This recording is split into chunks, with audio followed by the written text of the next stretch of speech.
You're listening to the Cleveland Browniacs, a show where two moderately intelligent guys attempt to make sense of the Cleveland Browns. The Cleveland Browniacs podcast is a part of the Fanatical Elves podcast network, a part of the Fans First Sports Network. Here are your hosts, Elliot Kennel and Joel Cade.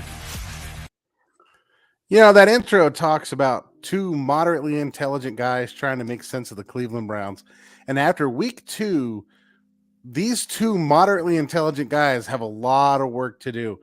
I'm the philosopher, Joel Cade. This is the rocket scientist, Elliot Kennel. We're the Cleveland Browniacs. And Elliot, can you make sense of anything that happened on Monday Night Football? Well, you know, it was a terrible tragedy, first of all, for Nick Chubb, who is the heart and soul of the team. This is Nick Chubb's team. I've said that all along. And Nick suffered a terrible injury. The one thing I want to say is we should resist the temptation to play doctor and to assess his knee injury from afar. We really don't know.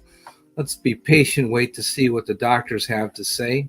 I did read that, you know, there has been at least one player that managed to have 3 ACL injuries and still came back, made the Pro Bowl and played 9 years on that 3rd ACL surgery.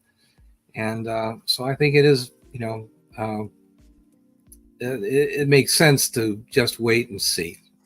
I saw a tweet or a post, whatever the hell they call it now, that was saying that amputation was literally an option at one point.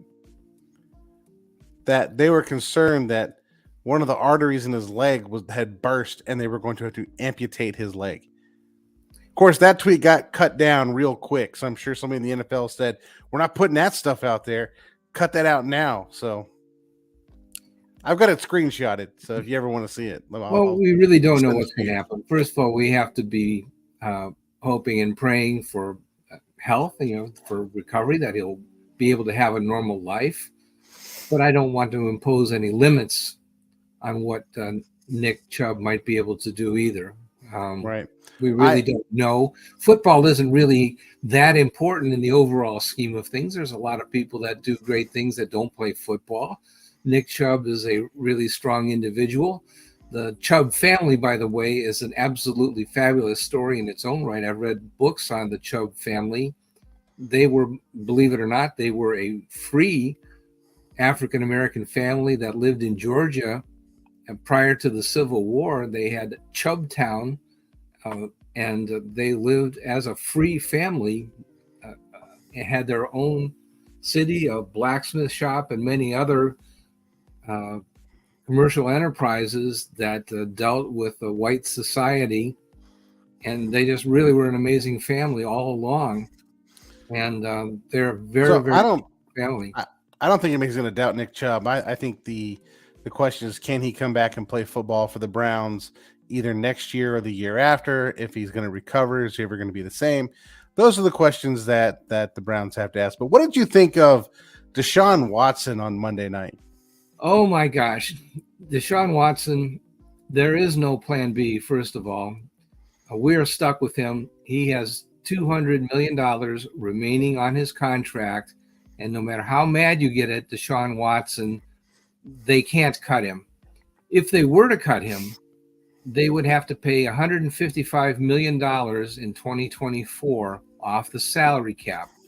So for those who say that the salary cap is not real, it's about to become very, very real. You can't take $155 million off the 2024 salary cap and expect to field a realistic team. It simply cannot be done. You're going to have to take just about every salary from every credible athlete on the team and jettison all of those players for whatever you can get. Any player that's overvalued, by the way, can't be traded. Nobody's going to take a player if they think he's being paid more than he's worth. The Browns may simply have to throw themselves at the mercy of the league and say, my God, we can't even give away these players because they're overvalued. That may simply be the case, that they can't get rid of players to cut the payroll. They may not be able to cut the payroll. So do you see Deshaun Watson right now? Like, is this who he is, or do you think he's a work in progress? Oh my gosh. It's, he looked awful. We have seen this before where a player has come into a game poorly prepared and has run around behind the line of scrimmage, scrambling and trying to improvise and make great plays and even having some success at it. Where have we seen that before? Johnny Manziel. Zell. He looked like Johnny Manziel. And so, man, I'm calling him Deshawnee football. He played like Deshawnee football.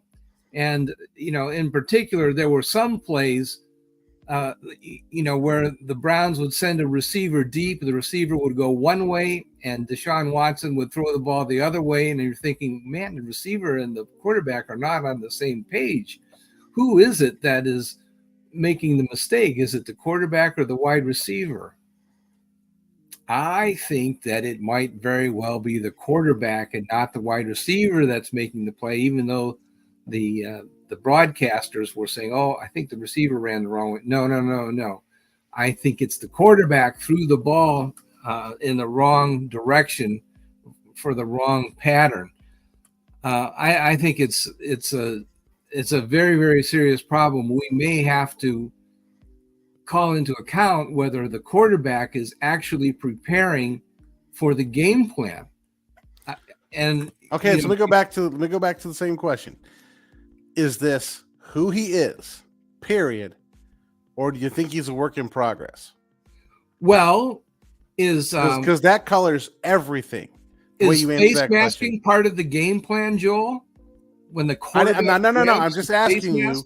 Do you think where Deshaun Watson is right now, is that who he is? We have seen Deshaun Watson. This is who he is, and we are stuck with him, which is kind of sounds like what you're saying.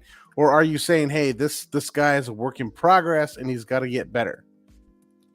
Well, you always want to collect more data to find out the answer, but we've had 8 data points that we've collected over the past 2 years, and the data is looking increasingly negative. Thus far, he's been the worst quarterback in the NFL after 2 games. He's been worse than Kenny Pickett. He's been terrible. And that's your measuring point. How many Kenny Pickett's is this guy worth? Oh my Lord! Do you ever see the guy who would always? How many is being worth? 1. Do you ever see the guy who would rate quarterbacks? People rate people by stars or stuff, but they would rate them in terms of Joe Flacco. This guy is 1 Joe Flacco. This guy is like 3 Flaccos. This guy is 5 Flaccos. So the question is he one on a scale of 1 to 5 Kenny Pickett's? What is Deshaun Watson worth? Oh my goodness! A half a Kenny Pickett? I mean, is he no Kenny Pickett's? Would you trade Kenny Pickett for Deshaun Watson? That's a very good question. I don't know that you would.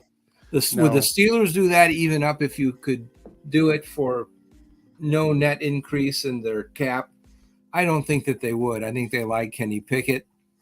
It's just a horrible, horrible situation. So I guess I'm going to say this. I'm going to pitch my other show, What the Elf Was That? And I did a long discussion of what is going on with Deshaun Watson and what the Browns need to do to fix the situation with Deshaun Watson.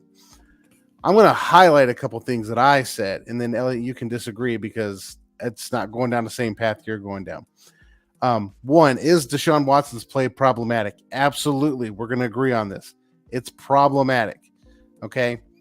But I'm of the case of this is not a finished product because nobody's a finished product. But Deshaun Watson has to change the way he plays football. Let's think about this. The last time he really seriously played football was 2 years ago. And what was happening 2 years ago? And I'm going to fill you in on this. Lamar Jackson takes the ball, runs the corner, outruns everybody on the field, and scores a touchdown. That was what was dominating football. Lamar Jackson is just running up and down the league. Why? Because linebackers at that time are running 4.7, 4.8, 40s, while Lamar Jackson's running a 4.5, 4.4. Okay? In that environment, Deshaun Watson could run up and down the field and run past people like no problem. But that is not today's NFL. Lamar Jackson no longer does that in the NFL. That's why the Ravens got that offense that they're running that the stupid Bengals couldn't figure out. Whatever, right? But like the Bengals are morons and deserve to lose that game with their defensive game plan. I digress. Lamar Jackson doesn't run around, and when Lamar Jackson runs out of the pocket, what happens to him? Somebody chases him down before he gets to the sideline. Watch Lamar Jackson play. It's not that he's choosing to be a pocket passer. It's that the NFL has changed to the point where he has to be a pocket passer because his game no longer relevant. So he's going to have to throw the football if he's going to survive in the NFL. This is exactly where Deshaun Watson's at. Okay. We saw this on display Monday night. He would like, okay, I don't see something. I don't like that choice. I'm going to take off. And what happens? He gets chased down by a defensive lineman. He gets chased down by a linebacker, and he's just not used to it. So he's going to have to understand that in his time off, the game changed around him. And he has to change his game to fit today's NFL. Not 2 years ago NFL, but this year's NFL. So that's the first thing that has to happen. Deshaun Watson needs to have a wake-up call about what he can and cannot do in the NFL. Okay? Number two, these offenses that Kevin Stefanski come out with are notoriously difficult to learn. Okay? Like these Shanahan offenses, they take at least a year and a half to get this stuff down. And that's not me talking. That's people who understand football. That's people who I've listened to, watched, talked with, people who've installed these systems. It takes a long time because the passing game is predicated on a West Coast offense, which is notoriously difficult to understand and to work because it requires a lot of checkdowns. This is why, in my opinion, Deshaun Watson looks confused half the time out there. He looks like a deer looking in the headlights because he's overwhelmed with the choices and decisions that he has to make. And then when he can't make the decision, he's either double pumped it, is a little indecisive, and the ball's late, or it's in a bad spot because the receiver is moved, because that's what happens when you're indecisive. And then if he gets indecisive enough, he's like, crap, I can't throw it now, and takes off and gets tackled behind the line of scrimmage because that's the current NFL. So what the Browns, in my opinion, need to do is not give up on Deshaun Watson, but they're going to have to, Watson's going to have to understand his game is no longer running around making plays. That's over. Okay. Even when Patrick Mahomes goes out and makes plays, he's only running 4 or 5 steps to the left or to the right. He's not running around back and forth and all this crap like Watson's trying. He runs 4 or 5 steps, throws it out of bounds, or runs as fast as he can for a marker, right? And he's not outrunning people. He's not trying to outrun people like Watson is right now, because Watson has yet to figure out that the league is caught up to him. So the Browns have to simplify their pass game, make these reads extremely simple for him until he builds some confidence. Then you layer the next level of complexity on top of it, much like Descartes' discourse on method. And I know you've been waiting for me to bring philosophy into this. You break things down to the smallest pieces and you build it back together. Now, I'm sure they did this in camp, okay? But camp is different from games. So now you've got to break it down into the smallest pieces and reconstruct the system around Watson as it goes through the week. And it's not that uncommon. It's not that uncommon to see that in the NFL. So there's my take on Watson. We can disagree on this, but I don't think he's done. I don't know if he's done or not, but I don't think that he's, his game shows an evidence of lack of preparation. I would defer to Troy Aikman, if you'll give me just a minute to share a screen here. Sure. Let me see if I've got my share screen. And for the record, I hate announcers. I hate them all, particularly Joe Buck, man. That dude, Joe Buck, makes me so mad. Okay, Troy Aikman knows something about quarterbacking, knows something about I'm not talking about Troy Aikman. I'm talking about Joe Buck. I'm talking about that moron Joe Buck. Okay. Are you seeing the Yep, this right here. Screen? Okay, Browns against Steelers. Here's Deshaun Watson. Okay, here's his preparation. Here's his pregame preparation. Deshaun Watson, he's over what, meditating?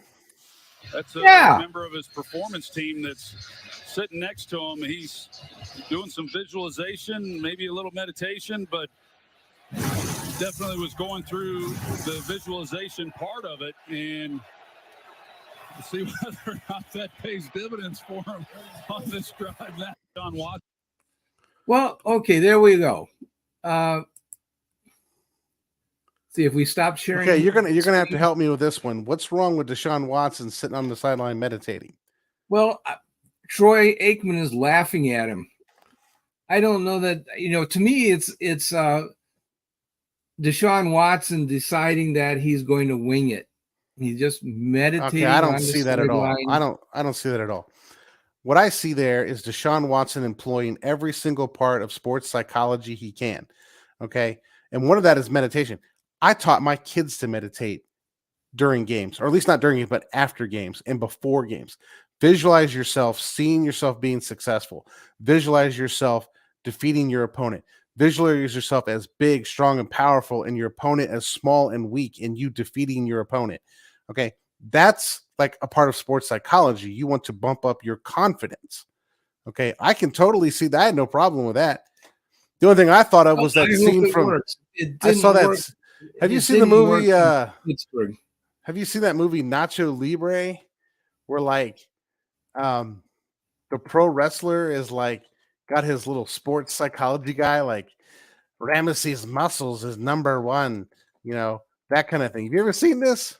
No, I didn't. What I saw was Deshaun Watson getting caught for holding on to the Steelers helmets, and I just, oh my God.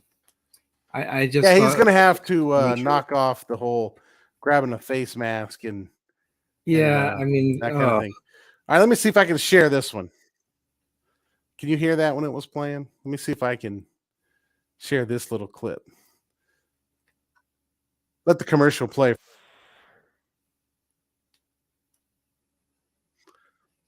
Okay, let me see. Present. I presented the wrong thing. Okay. Share screen. All right, I don't know if you can be able to hear this, but this is what I was thinking of. This scene right here.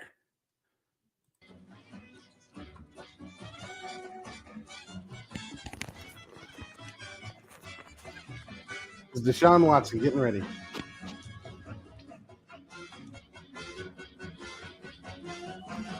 Ramses is the number one. His legs are number one. His eyes are number one. Well, yeah, he did like massages, that's for sure. Ramses is number one. I don't know if you could hear what was being said. Ramses is number one. Yes, that's it. This is what I saw on that little clip. Ramesses is number one. His muscles are number one. Like it's just pumping him up psychologically to go out there and be number one. Okay, well, it didn't work. It did not work against Pittsburgh. Now, Pittsburgh has a great number one defense. That is true. Let me issue this warning that if the Browns decide to move away from Deshaun Watson, it will cost $155 million against the 2024 cap. They don't have that. It's almost impossible to take that much money out of 1 year's cap. It is impossible. Good news, Elliot, is I don't think they're walking away from Deshaun Watson. They will do everything in their power to make this situation work because they have to make it work. Stefanski's job is on the line. This is their guy. They lobbied. They did whatever they could to get this guy. And everybody will be fired. Live and die. They're going to live and die with this guy because of all the turmoil this guy has brought. Everyone will lose their job if his doesn't pan out. That's exactly my point. All right, so let's go to break here real quick.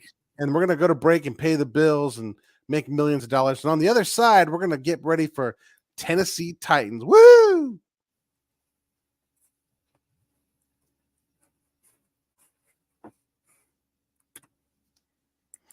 All right, guys, we're back. Leaving the Deshaun Watson mess aside, and we're not even talking about his off-field stuff. We're talking about his on-field stuff. Leaving all that mess aside, it is time to, in Bill Belichick's words, we're moving on to Tennessee. We're on to Tennessee. Okay. We're on to Tennessee. Now, before we get started, I want to point this out. Fans have been obsessed with this Nick Chubb, Deshaun Watson. I am hoping that the Browns players themselves are moving on to Tennessee, because you can't get wrapped up in this crap and let Monday night loss turn into a next Sunday loss. Move the page, move on. We're on to Tennessee. That's right. Let's go on to Tennessee. Shall we do the? Yeah. Here we Okay. go. There we go. Here we go. All so right. we got the Talk graphic about that. up, and Okay, we got the. Go ahead, Elliot. We got the Tennessee offense up, and we have the Browns defense. We've changed things a little bit since last week. We still have some dark blue on the defensive line for those who are just listening and getting the audio only, not the visuals. We have Shelby Harris and Dalvin Tomlinson with dark green. Those are very good players. The Titans are pretty good on the offensive line, but look who we have on the far right at right tackle. Is that Chris Hubbard? That's Chris Hubbard, who has been, who was injured all the time for the Browns, and I think he's older than you are. He probably is. He's about, 52 years old, and hasn't played, but older than me. He's played like 15 snaps in the past 3 years and got paid bazillions of dollars by the Browns. There he is starting for the Tennessee Titans, and he actually was a green box by Pro Football Focus. I refused to accept that, and I demoted him to a light orange. I think he's a below average right tackle. I do not accept the fact that, they gave him a green grade, and I don't know who he played in the first two games, but I just don't believe that he can possibly be a green, above average tackle. He goes this up represents Darius Smith. Yeah. So, Elliot, this represents your grades of these players, correct? I base it mainly on Pro Football Focus's grades over this year and also last year. Remember, however, that Pro Football Focus always admonishes its users that they are using the performance against the game plan. Did they execute the plays? Each play is graded separately. But what we really want to know, what I want to know, and I think most fans, is how good are these players? And so I've kind of taken some liberties and some judgments on that. Long as we got our methods are out there. Okay, right. So they've got some decent talent. I've given Derrick Henry has been a blue box for the longest time. He's sort of been a green box this year, according to Pro Football Focus, and I think it's probably justified. They're perceiving that he's gotten older and is not as good as he used to be. I think maybe that's probably true. So I went along with their judgment on that point. Ryan Tannehill is kind of an average quarterback, like 16th out of 32. Not really a star. But they've got good players up and down their team. DeAndre Hopkins, by the way, also green box. He is not a superstar wide receiver anymore, but he is very good at making contested catches. He's not a 4-3 guy, but when he goes up against a very good cornerback and they throw the ball at him, he usually comes down with it. So let's keep an eye on him. I've said that the Browns secondary and some of the linebackers are actually a little bit below average. I upgraded Grant Delpit, who's played out of his mind the past two games. He's green now. He was yellow.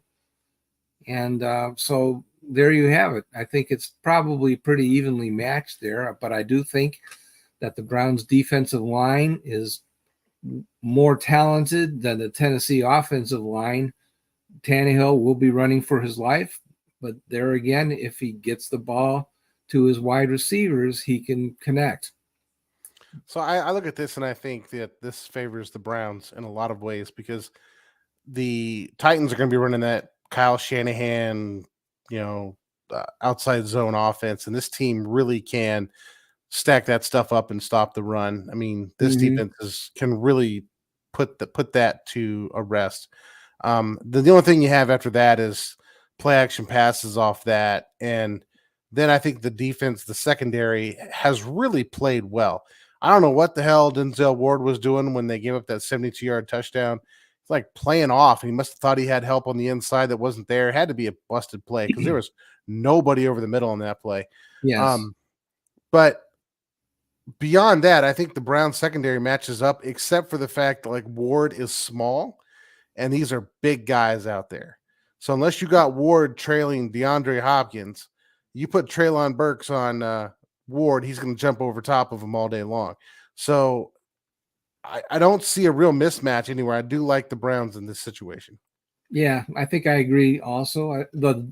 In fact, against Pittsburgh, the Browns defensive unit was the strongest unit on the field. There's no doubt about that. Absolutely. The Browns offense lost the game. Yes, that's literally what happened. Okay, yes. Let's talk about the bad news.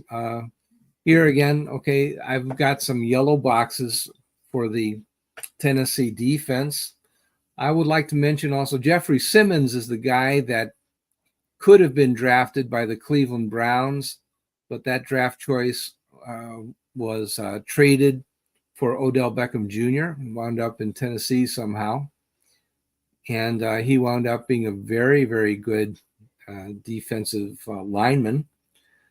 But yeah, they've got some guys that are not, a little bit below average in my estimation. I mean, Jeffrey Simmons is the guy you got to worry about on this defensive line. Yeah, he's a badass. He can be the game wrecker.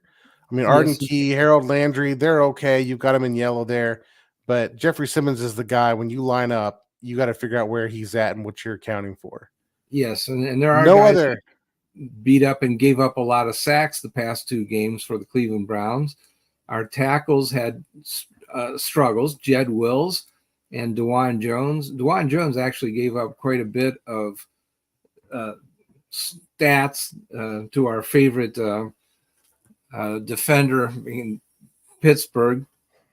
I'm not even going to mention his name because I'm so pissed at him. But you mean Joe Buck almost having an orgasm every time the guy got near the anything? Yeah, just about. Oh, look, he's on the screen. Oh my God!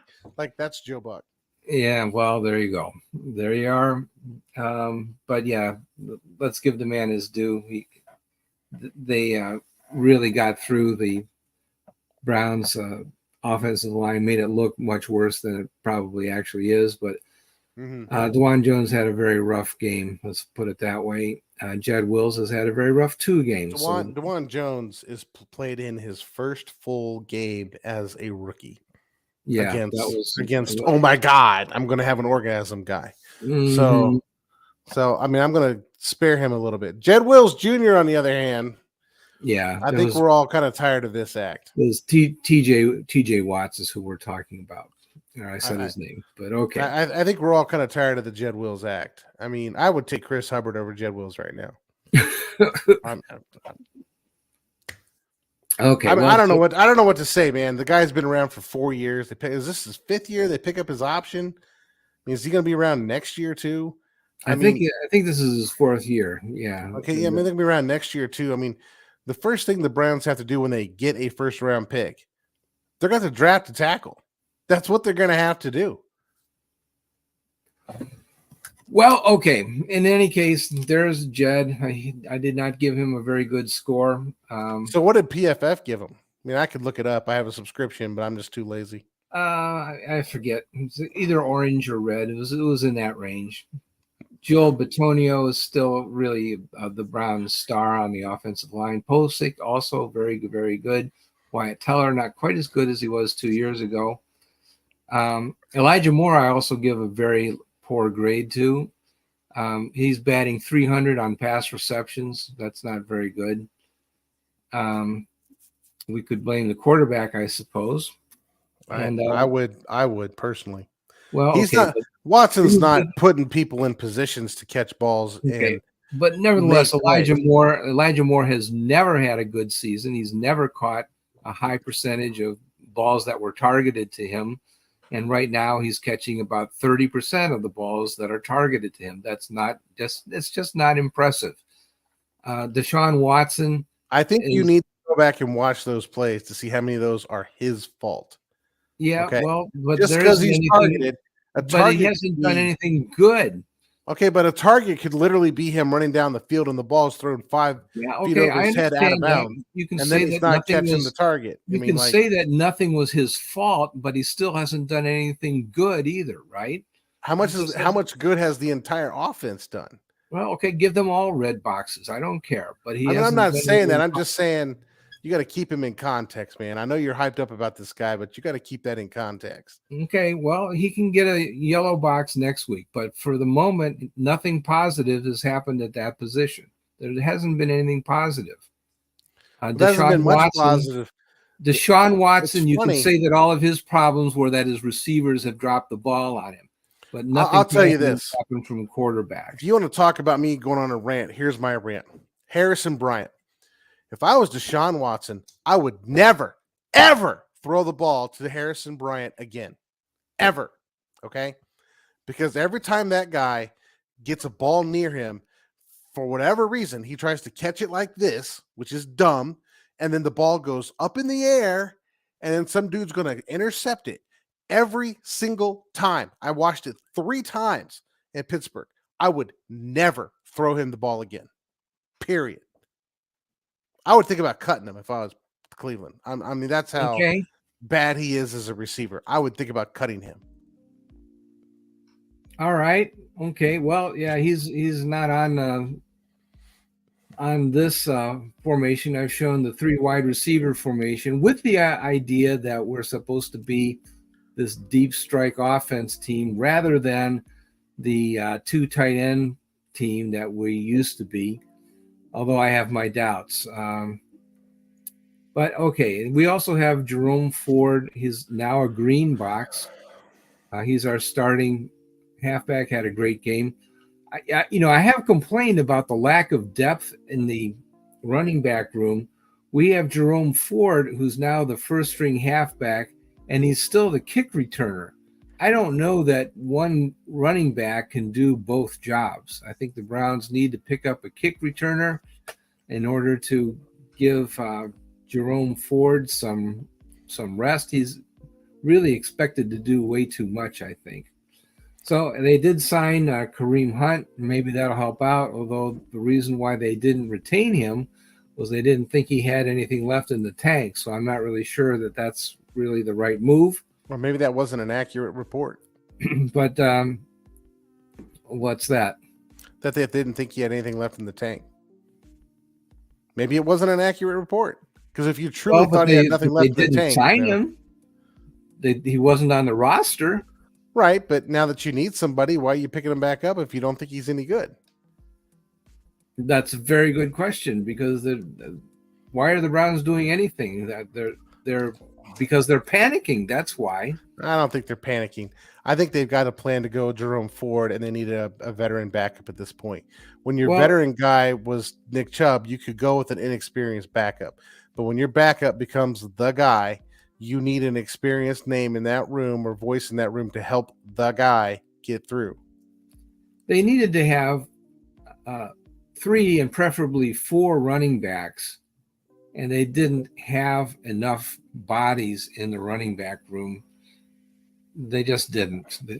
And now all of a sudden they're realizing that, we don't have enough people here. Well, I think a panic move would be to trade a high draft pick for Jonathan Taylor. That's a panic move. That would be a panic move. That would be stupid. That's a panic move. I think what you should do if you're interested. We don't have any high draft picks, by the way, but okay. Well, I mean, if you're interested in Jonathan Taylor, wait till he becomes a free agent, because they're not picking up they're not franchising that dude. He's not gonna. That's not gonna happen. That situation in Indianapolis is over. He's gonna hit the market, and if you want him, get him then. That way, you're not paying any draft picks for him. Well, okay. So I wouldn't be sad about that, by the way. You put Nick Chubb, who's recovering from an injury, in there with Jonathan Taylor. I'm actually pretty happy about that. Yeah, well, wait and see. We don't know what we're going to get out of Nick Chubb. We don't know what we're going to get out of Jerome Ford. We may look at Jerome Ford and be like, Nick who? Well, no, that's not going to happen. But I think Jerome, we're reasonably optimistic that Jerome can perform at an NFL level. But wait and see. I think there should have been another running back in that room all along, but we'll see. I had some guys that I wanted to pick up from the Kansas City Chiefs that are on their practice squad, and I think we should select them. Problem with that is you got to bring him in and you got to teach him the offense. That's what makes Kareem Hunt like a good pickup, because he already knows the offense. The terminology is probably the same. There might be some different wrinkles, but you can get somebody up to speed pretty quick, especially if you just have a small package of plays for them. You'll be all right. Besides, Kareem Hunt can pass block, and you're going to need somebody to come in there and take those hits, and he can be that guy. Mm-hmm. No, I think at this point it makes sense. But if they'd have picked somebody up earlier, they'd be on their way to learning the offense. So, they got this guy, Strong is his name, right? From New England. Pierre Strong. So, Pierre. So he's going to get, some carries soon, I think. I doubt that. Touchdown. But I think it's just going to be Ford and Hunt. I don't see Pierre Strong getting on the field. We'll see. But he ran the ball forward and got stood up and ran backward. I don't see him on the field much. Well, I think he's supposed to be the third down change of pace guy. That wasn't really his calling. But okay, all right. Browns do not have depth in the running back room. That is for sure. Maybe now they do. We'll see. We'll see. All right, Elliot, we're coming up on it. Okay. So another great episode, almost in the books. Got to ask you a question. What parting shots, anything you want to say about the Tennessee game coming up? I just want to see normal football. That's what I want to see. I'm really, really worried about Deshaunee football. I just want to see him play like a major league quarterback. That's what I want to see. So I also just want to see Stefanski, and I think he will. He's done a pretty good job with quarterbacks in the past. I want to see him simplify the offense, give Watson some easily defined reads, get in his head. This is the part I don't think is going to happen. Get in his head and teach him that he is not going to outrun people like he used to. That's just not the league anymore. And so he needs to learn to stand back, read his progressions, and throw the football. That's one. And two, when he runs, he needs to pick and choose when he runs, where it's safe, where he can make yards. Otherwise, you got to throw the ball away. You can't make a play out of a bust every single time. It's just not happening. Yeah, I don't want to see this Johnny Manziel style football where we're going to just scramble and try to do some kind of extemporaneous miracle. No, we're not. Well, I don't know if he's trying to do that, but at least when he's getting flushed out of the pocket, he's got to understand he has a limited amount of time. He's got to make a decision quick. He's not running all the way to the sideline to run out of bounds. He's going to be caught halfway. So he's going to have to take 3 or 4 steps and unload the ball, either to someone or out of bounds, or tuck it and run and commit to it, which means instead of going sideways, you're going forward. So he's just got to make quicker decisions, and the way you can speed up the process is always just got to get comfortable, make decisions. You speed up the process of getting comfortable by making the offense easier. So I think the Browns need to make the offense a little easier for him to help him get some confidence and make good decisions, and then layer the complexity back on. We'll see what happens. We'll see. We'll see. We'll see what happens. One more data point. We'll see. All right. Thank you for listening to the Cleveland Browniacs. Please like and follow us on Spotify and give us a 5-star rating on Apple Podcasts. Go Browns!